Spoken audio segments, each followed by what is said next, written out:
At the Māori, the management and conservation of the Antarctic is under the spotlight as New Zealand resets its priorities for future Antarctic research. Associate Professor Sila Wehi of the Centre for Sustainability at Otago University says a Māori framework offers powerful ways other than rights.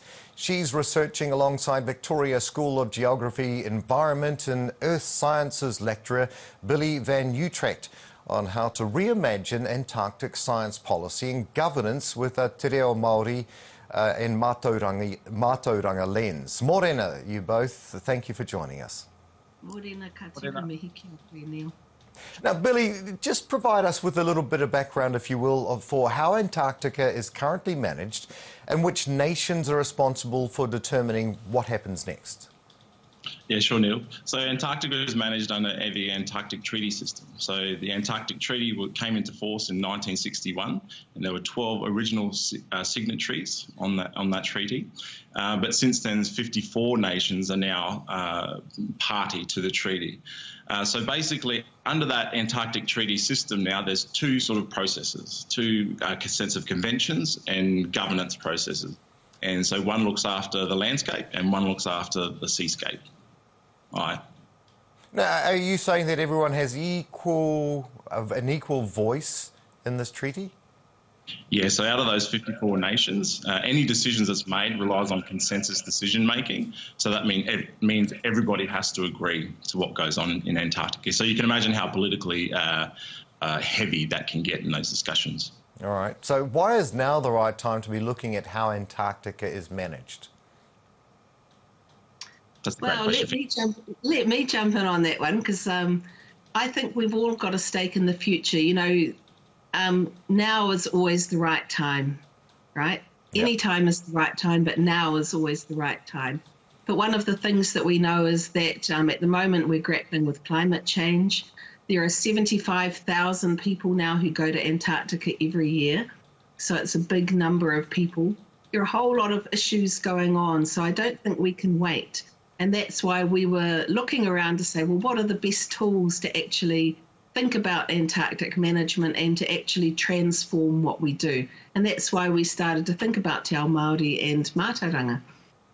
And this is close to us. It's important to us. It's important to the globe. What are the different issues and interests that arise when looking at what happens next at Antarctica, say, around mining and ecosystems? Yeah, well, I guess one of the big things that the discourse is sort of focusing on is the fishing interest in the Southern Ocean. So there's the toothfish fishery and then the krill fishery, which is sort of getting a lot of attention from different nations who are party to the treaty system. So they sort of dominate the conversation at the moment. In terms of mining interests, they're probably not necessarily at the forefront of the conversations right now, but they might become so in the future. And just like Sila said, you know, climate change and the risk of Antarctic ice melt is always at the forefront of the conversation. And then those I guess lesser known sort of issues around tourism, increased tourism, and the impacts that can have on the kind of pristine nature of Antarctica, as well as those invasive species that are starting to set in down there. And the poles are always crucial, always have been, and more so crucial now with global warming. So, Priscilla, why do you think a mātauranga Māori framework is best addressed, especially around these issues in the collective management and conservation of Antarctica? I think mātauranga brings a perspective that we really haven't thought through properly before in terms of Antarctic management. And the real beauty of mātauranga is at its foundation is built on intergenerational responsibility. So if you think about kaitiakitanga, for example, or whakapapa, this is all about thinking about what are our responsibilities and connections to the past, but also to everyone here now, but also to the future. You know, what do we need to do? How do we need to transform what we do so that our mokos can thrive in the future? So I think Ao Māori has a really strong focus on that intergenerational responsibility. And that's really important. I think it's something that's touched on in other kinds of management, but really in mātauranga, that's first and to the front. So, yeah, a really beautiful and important lens. And this is what we're constantly talking about. It's about environment, it's about the living earth, it's about putting this lens on. It's a whole new perspective. And we've been talking about this for a very long time. In your article for Nature, Ecology and Evolution, you bring together mostly Indigenous researchers from Otago, Massey University and Turunanga or Ngaitahu. Is this the first time that you know of an Indigenous framework is being used to view what Antarctica future might look like? I think it is, and that's why it's really important. We know that there are other Indigenous peoples within the nations that have signed up to the Antarctic Treaty System, but at the moment their voices are not strongly heard. So I think by leading out and saying, look, Mātauranga can offer all of these really important perspectives, that also opens the door for other Indigenous peoples to also offer their contribution. And to have that contribution heard. So that's really important. And the contributions need to be heard. I was at a big seminar a couple of years ago where they were trying to find ways to save the earth. And one of our Māori people got up and said, we've been doing this for 1,000 years. There is a way to do this if we listen to Indigenous peoples.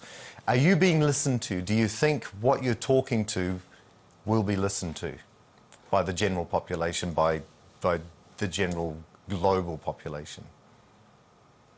Do you want me to take that question, Scylla? Yeah, I think that's a Billy question. It's a really difficult question to answer, actually. I think at the national level, we're seeing some real movement. Like New Zealand's, so the Ministry of Foreign Affairs and Trade are doing some great work partnering with Māori to kind of represent Te Ao Māori and Mātauranga. But then on the international stage, it's quite a different question. Like we talked about, those consensus decision making means that any sort of influence has to be negotiated between these through these really complex political systems. So less clear on that international stage. At the national level, we're seeing real movement. The New Zealand Antarctic Science Strategy will be out for consultation in the next month. How important is it for Mātauranga Māori and iwi communities to have that voice in policy making at this level? Yeah, absolutely, and I think that's where we're seeing some real change right now. So MFAT and Antarctic New Zealand are going through this really comprehensive consultation process in drafting the refresh of the document, and that'll set the tone for what research happens over the next 10 years. So it's really, really important for Mātauranga and Te Ao Māori to be represented there. In that drafting process, Māori are engaged in drafting, and then when it goes out to public consultation, that's the point where hapu and iwi can really start to see where that strategy aligns with what their aspirations and interests are for Antarctic research. So it's a really key point coming up very soon where Māori can engage meaningfully. Scylla, will there be a review of the current international environmental conventions? Yeah, it can be reviewed at any time, so it's possible to make changes to the environmental protocols at any time.